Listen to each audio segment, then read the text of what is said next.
ناظرین السلام علیکم، اردو پیارا چینل میں خوش آمدید۔ آج ہمارا جو موضوع ہے وہ ہے نظم کسے کہتے ہیں۔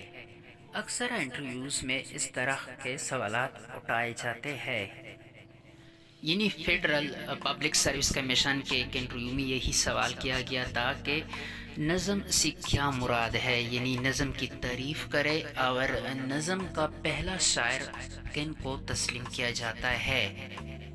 تو چلو احباب شروع کرتے ہیں۔ نظم کی تعریف، نظم سے کیا مراد ہے، نظم کیسے کہتے ہیں۔ نظم کی لغوی معنی ہے موتیوں کو لڑی میں پیرونا۔ تجربے کی بات ہے، اگر موتی لڑی میں پیروئے ہو تو دیکھنے میں بلے یعنی انتہائی پرکشش معلوم ہوتے ہیں، اور زمین پر سمٹ کر جگہ بھی کم گرتے ہیں۔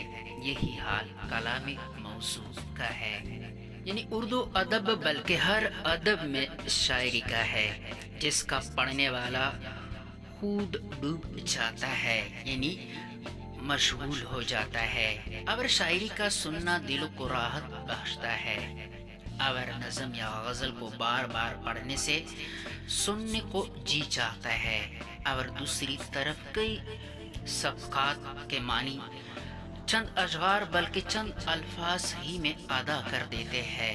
اگر دیکھا جائے تو شاعری میں کچھ اشعار تو گویا معنی کا سمندر ہوتے ہیں، اور شاعری کی کئی اشعار کی تشریح میں تو بہت سے مفید کتابیں بھی لکھی جا سکتی ہے۔ یعنی اردو ادب میں نظم کا جو صنف ہے انتہائی بہترین اور مقبول صنف رہا ہے۔